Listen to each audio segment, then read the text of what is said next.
안녕하세요. 이동일 목사와 함께하는 매일 성경 큐티 시간입니다. 오늘 우리가 함께 나눌 본문은 이사야 성경 32장 1절에서 20절 말씀입니다.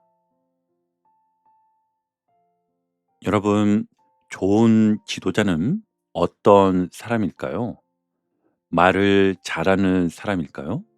아니면 힘이 센 사람이나 또는 위기 때 빠르게 결정하는 사람일까요? 그런데 오늘 말씀에서는 조금 다른 기준을 보여줍니다. 참된 통치자는 자기 힘을 자랑하는 사람이 아니라 그 힘으로 백성을 살리고 지키는 사람이라는 것이죠. 어제 이사야 31장에서는 유다가 아수르의 위협 앞에서 애굽을 바라보았습니다. 병거가 많고 마병이 강하니까 저 나라가 우리를 지켜줄 수 있겠다, 이렇게 생각했던 것인데요. 그런데 하나님은 말씀하십니다. 애굽은 사람이고 그들의 말은 육체일 뿐이라고요. 자, 그런데 오늘 32장에 들어오면 시선이 이제 완전히 바뀝니다. 어제는 그곳을 바라보지 말라 하셨다면 오늘은요, 정말 바라보아야 할 왕을 보라고 말씀하십니다. 그래서 1절 첫 마디가 바로 보라라는 명령으로 시작하는 것이죠. 보라, 장차 한 왕이 공의로 통치할 것이요 방백들이 정의로 다스릴 것이며. 아멘. 세상의 강한 자는요, 자기 자리를 지키기 위해 백성을 이용할 수 있습니다. 하지만 하나님께서 세우시는 왕은 다릅니다. 자기 권력을 위해 백성을 희생시키는 왕이 아니라 백성의 삶을 위해 자기 힘을 사용하는 왕입니다. 이사야가 바라보는 이 왕의 모습은 궁극적으로 공의와 정의로 다스리시는 메시아 예수 그리스도 안에서 비로소 완성이 됩니다. 그래서 오늘 제목이 백성을 돌보는 참 통치자인 것이죠. 자, 그렇다면 이 왕은 자기 백성을 어떻게 돌보시고 그 통치가 우리 삶을 어떻게 바꾸는지 오늘 말씀 속으로 함께 들어가 보겠습니다. 여러분, 2절을 한번 보십시오. 이 왕을 설명하는 그림이 아주 생생합니다. 또 그 사람은 광풍을 피하는 곳, 폭우를 가리는 곳 같을 것이며, 마른 땅에 냇물 같을 것이며, 곤비한 땅에 큰 바위 그늘 같으리니. 아멘. 광풍이 붑니다. 폭우가 쏟아지고 땅은 말라 있으며 사람은 지쳐 있습니다. 그런데 왕이 무엇이 되어줍니까? 피하는 곳이 되어줍니다. 가려주는 곳이 되어주고, 냇물이 되어주고, 또 큰 바위 그늘이 되어줍니다. 여기서 참된 통치가 무엇인지 우린 볼 수 있습니다. 그것은요, 나를 위해 무엇을 해줄래? 이게 아니라 내가 너를 어떻게 지켜줄까? 바로 이거였습니다. 세상의 힘은 긴박한 순간이 다가오면 약한 사람의 것을 가져다가 더 강해집니다. 하지만 하나님의 왕은 오히려 자기의 백성이 살아갈 수 있도록 자신이 피난처가 되어 주십니다. 여러분, 생각해 볼수록 이 말씀이 오늘 우리에게 얼마나 실제적인지 모릅니다. 경제적인 형편이 갑자기 흔들릴 때가 있지요. 또 통장 잔액은 줄어드는데 나갈 돈이 계속 생깁니다.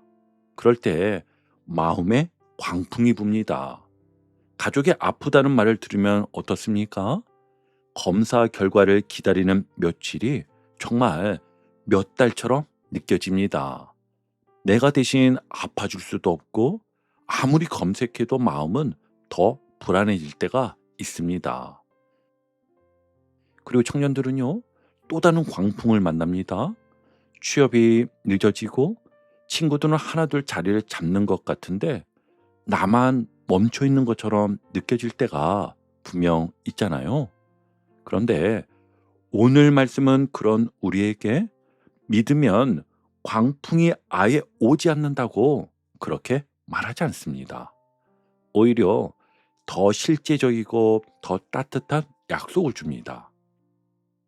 광풍 속에서도 피할 곳이 있다는 것이며 폭우 속에서도 가려주시는 분이 있다는 것입니다. 마른 마음에 다시 흐르게 하시는 시냇물이 있고요. 지쳐 쓰러질 것 같은 날 잠시 기대어 쉴 큰 바위 그늘이 있다는 겁니다. 그리고 그분이 바로 우리가 바라보아야 할 왕이라고 하십니다. 여기서 끝이 아니었어요. 이 왕을 우리가 제대로 바라보기 시작하면 우리 안에도 변화가 일어난다고 합니다.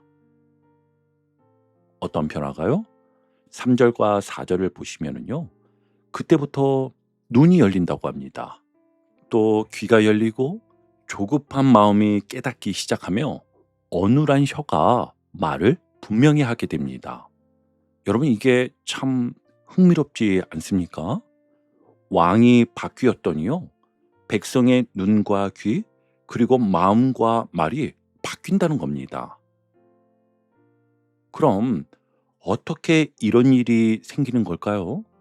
좋은 통치는 사람을 눌러 작아지게 만드는 것이 아니라 사람을 사람답게 세워주기 때문이었어요. 우리가 예수님의 말씀을 가까이 할수록 보이는 것에 쉽게 속지 않게 됩니다. 사람들의 말에 이리저리 흔들리기보다 무엇이 옳은지 분별하게 되잖아요. 조급해서 아무 결정이나 내리기보다 한 번 더 하나님의 뜻을 묻게 되기에 이전과는 다른 모습의 삶을 살게 되는 것이죠. 그리고 5절부터 8절에서는 뒤집혀 있던 가치도 바로 잡힙니다. 어리석은 사람을 더 이상 존귀하다고 부르지 않습니다. 악한 계획으로 가난하고 가련한 사람을 짓누르는 사람이 겉으로 힘이 있다고 해서 존귀한 사람이 되는 것도 아닙니다. 특히 6절과 7절을 보면은요. 악함은 결국 약한 사람에게 피해를 줍니다. 줄인 사람을 더 배고프게 하고 목마른 사람에게서 마실 것을 빼앗으며 가난한 사람이 바른 말을 해도 거짓으로 그를 무너뜨립니다. 그러나 8절은 이렇게 말합니다. 존귀한 자는 존귀한 일을 계획하나니 그는 항상 존귀한 일에 서리라. 아멘. 여러분 성경이 말하는 존귀함은요. 직함이 높고 돈이 많다는 뜻이 아닙니다. 내가 가진 힘으로 누구를 살리고 있는가? 내 말 때문에 누가 용기를 얻고 있는가? 내 결정이 약한 사람을 더 힘들게 하는가? 아니면 일으켜 세우는가? 그것이요. 존귀함의 기준이 되는 것이었습니다. 바라기는요. 이런 존귀한 모습으로 가정과 직장 또 교회를 살려나가는 모두가 되시기를 소망합니다. 자, 이제 두 번째 단락인데요. 여기서부터 분위기가 확 바뀝니다. 1절부터 8절까지는 아름다운 왕의 통치가 펼쳐졌지요. 9절부터는 하나님께서 아주 강하게 백성을 깨우십니다. 9절을 보시면 너희 안일한 여인들아 일어나 내 목소리를 들을지어다. 너희 염려 없는 딸들아 내 말에 귀를 기울일지어다. 아멘. 왜 갑자기 이런 말씀을 하실까요? 문제는 밖에만 있는 것이 아니었기 때문입니다. 유다는 아수르 때문에 불안했습니다. 그래서 애굽의 도움을 찾았던 것이었죠. 그런데 하나님께서는 그들의 시선을 바깥의 위협에서 자기 안으로 돌리십니다. 아수르만 보지 말고 너희 자신도 보아라. 나라가 흔들리고 있는데도 어떤 사람들은 설마 별일 있겠어 하며 살았습니다. 오늘의 풍요가 계속될 것처럼 생각했던 거죠.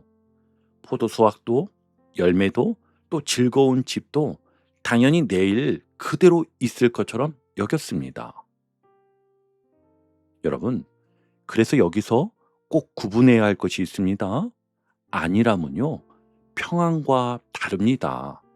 먼저 평안은요, 하나님을 믿기 때문에 흔들리지 않는 것이고, 아니라면 위험을 보고도 괜찮겠지 하며 외면하는 것입니다.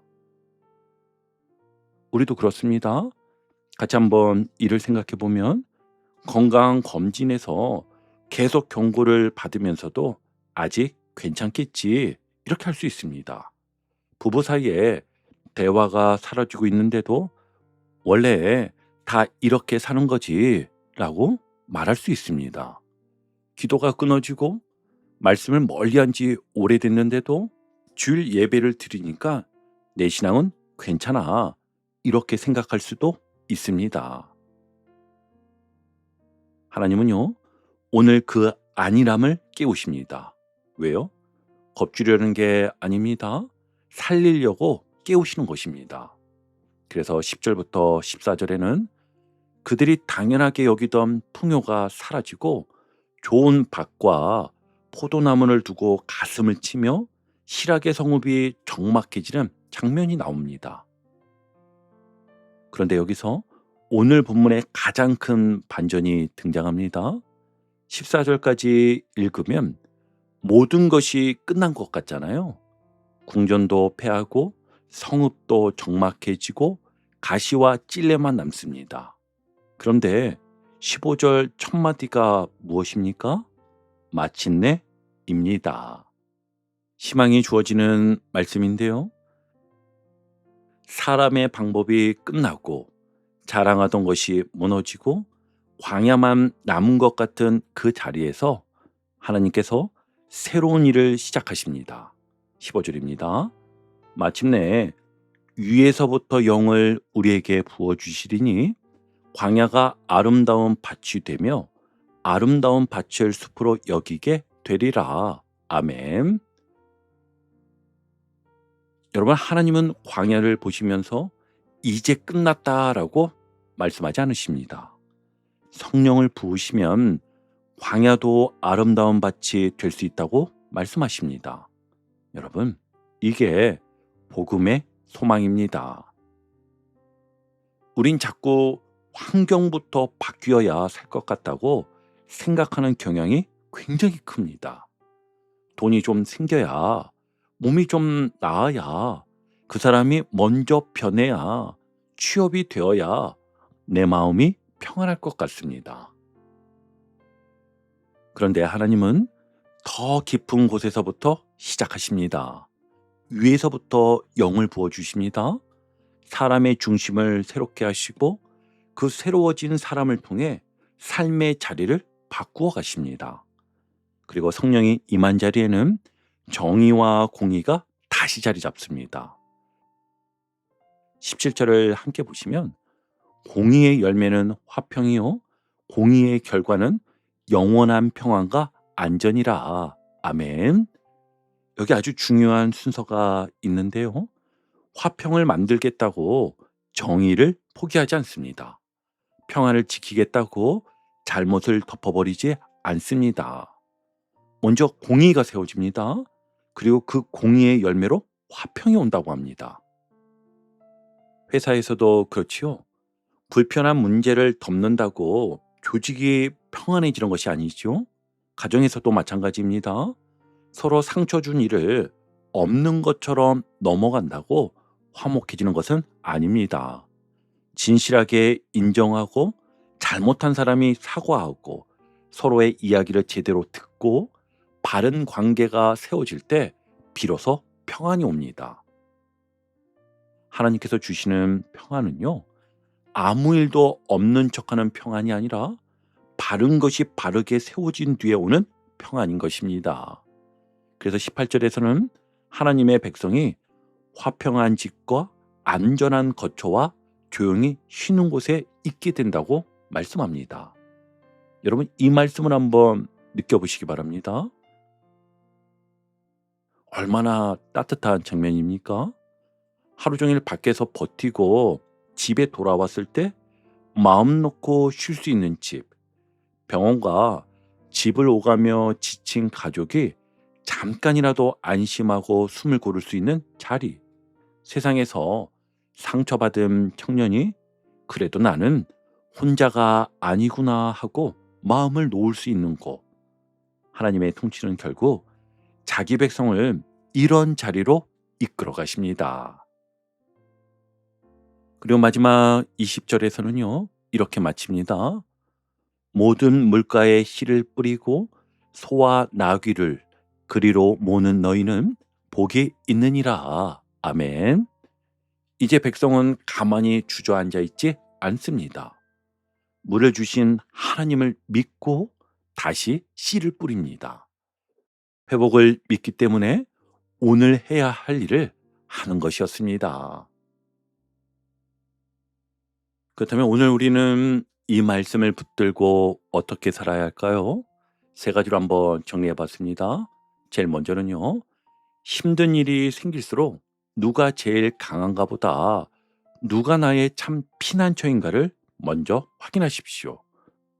돈도 필요하고 사람의 도움도 필요하고 의사의 치료도 필요합니다. 그러나 그것들이요, 하나님의 자리를 대신하게 하지는 마십시오. 불안이 몰려오는 순간 바로 전화기를 들기 전에 짧게라도 기도해 보는 겁니다. 주님, 제가 지금 두려워하고 있습니다. 먼저 주님 안에 숨게 해 주십시오. 문제가 해결되기 전에도 피난처이신 주님 안에서 숨을 고르는 연습을 해 보시기 바랍니다. 자, 그리고 두 번째입니다. 두 번째는요, 내 삶에서 이 정도는 괜찮겠지 하며 방치하고 있는 한 가지를 오늘 바로 잡아보십시오.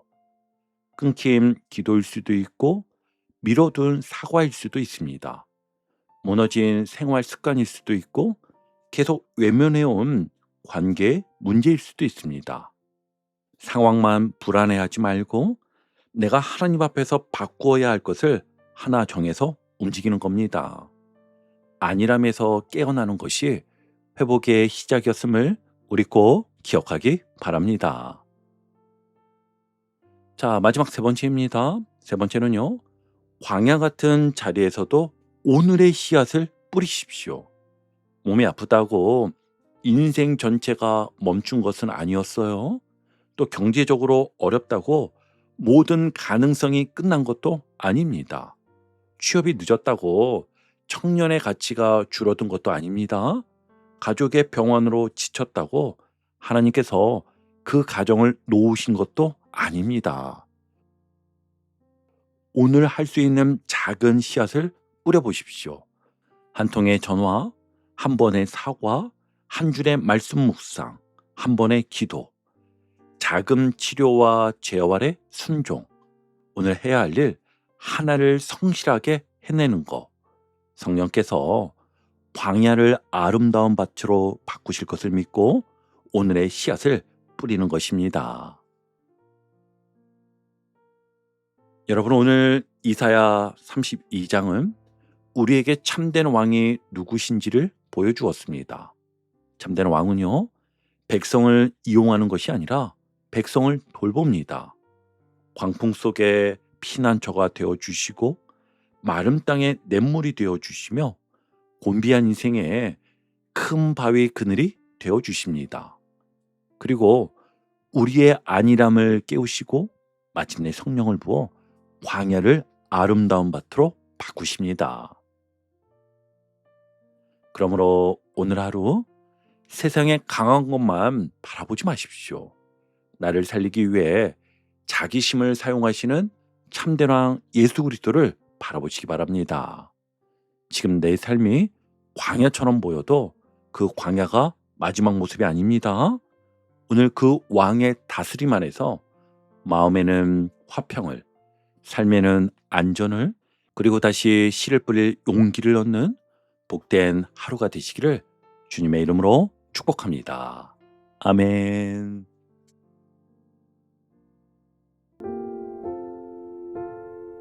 오늘도 복음의 기쁨과 확신으로 승리하는 하루 되시길 축복합니다. 함께 해주셔서 감사합니다. 내일 큐티 시간에 다시 뵙겠습니다.